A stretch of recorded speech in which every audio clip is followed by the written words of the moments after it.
ये बात उन दिनों की है जब बुद्धा मरवन में अपना समय व्यतीत कर रहे थे। इस समय तक बुद्धि की प्रसिद्धि दूर दूर तक फैल चुकी थी।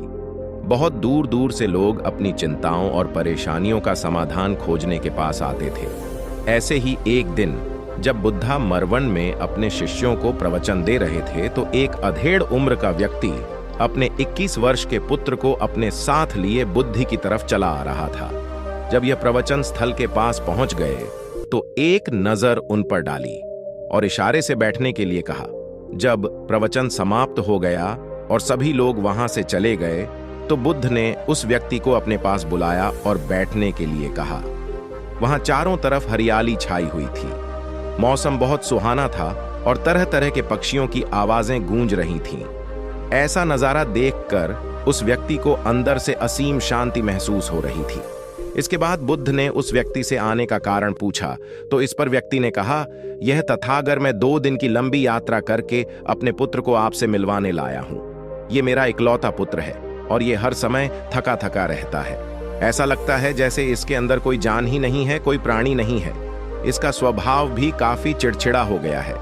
अगर हम इससे कुछ भी कहते हैं तो यह हमारी छोटी छोटी बातों पर गुस्सा हो जाता है। इसके देखने की क्षमता भी उम्र से पहले ही कमजोर हो गई है और इसके बाल भी सफेद पड़ने लगे हैं। इतनी कम उम्र में इतनी बड़ी उम्र का लगना, मुझे तो कुछ समझ नहीं आ रहा। किसके साथ हो क्या रहा है, तथागत मैं अपने पुत्र के स्वास्थ्य को लेकर बहुत चिंतित हूँ। जब मैं अपने पुत्र को वैद्य जी के पास लेकर गया तो उन्होंने कुछ औषधि दी और कहा, अपने पुत्र को तनाव कम लेने के लिए कहो। वो अपने दिमाग में बहुत अधिक तनाव लेता है, इसलिए उसकी ऐसी हालत हो गई है। लेकिन मुझे उनके बहुत समझाने के बाद भी तनाव का मतलब समझ नहीं आया।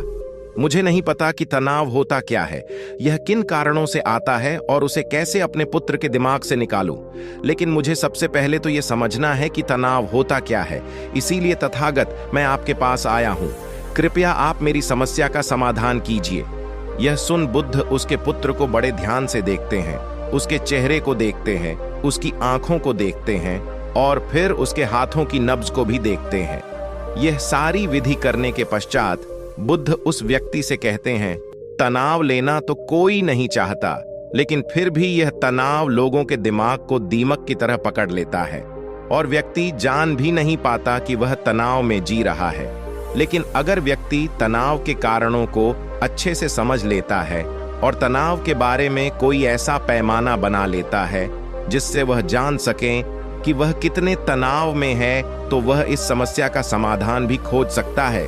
सबसे पहले तो तुम ये समझो कि तनाव होता क्या है। जब भी कोई व्यक्ति कोई काम कर रहा होता है लेकिन उसका मन कहीं दूर भटक रहा होता है, कल्पनाओं में होता है, तो उसके शरीर और मन के बीच एक दूरी पैदा हो जाती है। यह दूरी जितनी अधिक होगी, व्यक्ति उतनी ही ज्यादा बेहोशी की अवस्था में होता है और शरीर व मन के बीच की इसी दूरी, इसी खिंचाव को तनाव कहा जाता है। आखिर कोई पसंदीदा खेल खेलने के बाद व्यक्ति चुस्ती और प्रसन्नता से क्यों भर जाता है, जबकि उसने तो अपने शरीर को थकाया है। लेकिन समझने वाली बात यह है कि खेलते समय मन और शरीर एक साथ पूरी तरह से उस खेल में केंद्रित होते हैं, जिससे शरीर और मन के बीच दूरी पैदा नहीं होती और कोई तनाव पैदा नहीं होता। और अगर दिमाग में कोई तनाव था भी तो वो भी दूर हो जाता है। लेकिन इसके विपरीत जब हम कोई ऐसा काम करते हैं जो हमें पसंद नहीं है, तो हमारा सुर तो उस काम को कर रहा होता है, लेकिन हमारा मन कहीं दूर कल्पनाओं में भटक रहा होता है, जिससे शरीर और मन के बीच एक दूरी पैदा हो गई और तनाव ने जन्म ले लिया। इसीलिए व्यक्ति को एक समय पर सिर्फ एक ही काम करना चाहिए और अपने तन और मन की सारी शक्ति उसी एक काम पर लगा देनी चाहिए, जिससे व्यक्ति के अंदर तनाव पैदा ही ना हो। इसके बाद बुद्ध ने कहा, तनाव पैदा होने के मुख्य 8 कारण होते हैं और जिसने इन कारणों को समझ लिया वो जीवन भर तनाव मुक्त रह सकता है। मुख्य कारणों में सबसे पहला कारण है अति महत्वाकांक्षी होना। महत्वाकांक्षी होना अच्छी बात है, लेकिन क्या कभी आपने इस बात पर ध्यान दिया है कि इंसान के लक्ष्य कभी पूरी ही नहीं होते। उसका एक लक्ष्य पूरा हुआ नहीं कि वह दूसरे की तरफ भागने लगता है, दूसरा पूरा हुआ तो तीसरे की तरफ, और इस तरीके से वो अपने लक्ष्यों को पाने के लिए जिंदगी भर गोल गोल घूमता रहता है। इसीलिए जो व्यक्ति अति महत्वाकांक्षी होता है जिसने बड़े बड़े लक्ष्य बनाए होते हैं वह वर्तमान में कभी रह ही नहीं पाता। उसका मन सदैव भविष्य की योजनाएं बनाने में ही व्यस्त रहता है। उसका शरीर तो वर्तमान में रहता है लेकिन भविष्य में ही रहता है, जिससे मन और शरीर के बीच दूरी पैदा हो जाती है और वह तनाव भरी जिंदगी जीने लगता है। बुद्ध के मुंह से यह बात सुन उस लड़के ने कहा, बुद्ध, तो फिर इसका मतलब है कि हमें लक्ष्य नहीं बनानी चाहिए, क्योंकि लक्ष्य बनाना भी तो महत्वाकांक्षा ही है। इस पर बुद्ध ने कहा, जीवन में लक्ष्य बनाना कोई गलत बात नहीं है, लेकिन समस्या तब उत्पन्न होती है जब वो अपना पूरा ध्यान उस लक्ष्य से मिलने वाले परिणाम पर ही लगा देते हैं और उसके परिणाम की चिंता करते रहते हैं। व्यक्ति को वर्तमान में जीना आना चाहिए। आप लक्ष्य बनाइए और उस लक्ष्य की प्राप्ति के लिए कड़ी मेहनत करिए, लेकिन साथ ही साथ आपको इस बात का भी ज्ञान होना चाहिए कि आप अभी वर्तमान में जी रहे हैं और वर्तमान ही सत्य है। बुद्ध ने आगे कहा, तनाव का दूसरा सबसे बड़ा कारण है ईर्ष्या। जब व्यक्ति ईर्ष्या और जलन से भर जाता है तो उसका मन अंदर से सड़ने लगता है। ईर्ष्या एक आंतरिक घाव है। आंतरिक घाव यानी मन का घाव। व्यक्ति के शरीर का घाव तो भर सकता है, लेकिन मन का घाव कभी नहीं भर सकता। इसीलिए व्यक्ति को दूसरे की खुशी और तरक्की से कभी ईर्ष्या नहीं करनी चाहिए, क्योंकि तनाव का कारण है। इसके बाद बुद्ध ने तनाव का अगला कारण बताते हुए कहा कि आरुषिपूर्ण काम करने से भी मन में तनाव पैदा होता है। जो काम करना हमें पसंद ही नहीं है, जिसका में हमारी रुचि ही नहीं है, उस काम में हमारा मन लग ही नहीं पाएगा। हमारा शरीर तो वहीं बैठा रहेगा, लेकिन हमारा मन कल्पनाओं की उड़ान भरेगा, जिससे शरीर और मन के बीच दूरी पैदा हो जाती है और व्यक्ति तनावग्रस्त हो जाता है। इसीलिए इंसान को हमेशा अपनी रुचि के अनुसार ही कार्य करनी चाहिए। अगर व्यक्ति ने यह पता कर लिया कि उसे कौन सा काम करना पसंद है और वो उसी काम को अपने जीवन का लक्ष्य बना लेता है, तो फिर वो काम उसके लिए काम नहीं बल्कि खेल बन जाता है। फिर बुद्ध ने कहा, तनाव का चौथा कारण होता है किसी दूसरे से अच्छा रखना। बुद्ध ने उस व्यक्ति की ओर इशारा करते हुए कहा, एक पिता होने के नाते तुम्हारी अपने पुत्र से बहुत सी अपेक्षाएं होंगी कि तुम्हारा पुत्र एक बहुत ही कामयाब इंसान बने, तुम्हारा नाम रोशन करे, जैसा तुम चाहते हो उस तरह का जीवन जिए, तुम्हारी हर बात मानी। लेकिन क्या आज तक कभी किसी की सारी अपेक्षाएं पूरी हुई है? जब भी कोई व्यक्ति किसी दूसरे से कोई अपेक्षा रखने लगता है तो वो अनजाने में अपने लिए तनाव पैदा करने लगता है। जरा सोचो कि अगर तुम्हारा बेटा तुम्हारे अनुसार काम नहीं कर रहा और वो नहीं बन पा रहा जो तुम उसे बनाना चाहते हो, तो निश्चित रूप से तुम्हारे दिमाग को तनाव पकड़ लेगा। तुम तनाव से भरा जीवन जीना शुरू कर दोगे और इस तनाव के बस में आकर तुम ऐसा व्यवहार करोगे, ऐसी बातें करोगे कि तुम्हारा अपने पुत्र के साथ संबंध और भी खराब होता चला जाएगा। इसीलिए व्यक्ति को जितना हो सके उतनी कम अपेक्षाएं दूसरों से रखनी चाहिए, और अगर पूरी तरह से तनाव मुक्त रहना है तो दूसरों से अपेक्षा रखना ही बंद कर दो। इसके बाद बूथ ने कहा कि शारीरिक कष्ट भी इंसान के तनाव का एक कारण होता है। जब व्यक्ति किसी शारीरिक पीड़ा से गुजर रहा होता है तो उसका पूरा ध्यान बस अपने उस शारीरिक दर्द पर होता है और वो पूरे दिन बस उसी के बारे में सोचता रहता है, जिससे उसका मन दुख के विचारों से भर जाता है और ऐसी स्थिति में व्यक्ति तनावग्रस्त रहने लगता है। यह सुन उस व्यक्ति ने कहा कि हे बुद्ध, शारीरिक दुख तो किसी भी व्यक्ति को हो सकता है, तो फिर क्या हुआ? व्यक्ति जीवन भर तनाव में ही जिएगा। इसका जवाब देते हुए बुद्ध ने कहा कि इंसान को यह बात समझनी चाहिए कि हमारा जीवन दुखों का आधार है। जैसे जैसे हमारा जीवन आगे बढ़ता है, इसमें दुख आते हैं, बीमारियां आती हैं और फिर अंत में मृत्यु भी आती है। तो बीमारियां इंसान के जीवन का अभिन्न अंग है, कोई इनसे बच नहीं सकता। बस किसी किसी के जीवन में ये समय से पहले आ जाती है तो किसी के बाद में पढ़ाती। सबको है। जब इंसान का मन इस बात को अच्छे से समझ लेगा तो फिर वह अपनी बीमारी के बारे में सोच सोच कर ज्यादा तनाव नहीं लेगा, क्योंकि यह हमारे जीवन का अभिन्न हिस्सा है और इसके लिए व्यक्ति को शारीरिक रूप से भी अभ्यास करते रहना चाहिए। अपने जीवन में व्यायाम और स्वस्थ जीवन शैली को भी जगह देनी चाहिए ताकि उसका शरीर लंबे समय तक निरोगी रहकर सही से काम कर सके। तनाव का अगला कारण होता है अपनी योजनाओं को समझने के लिए समय न देना।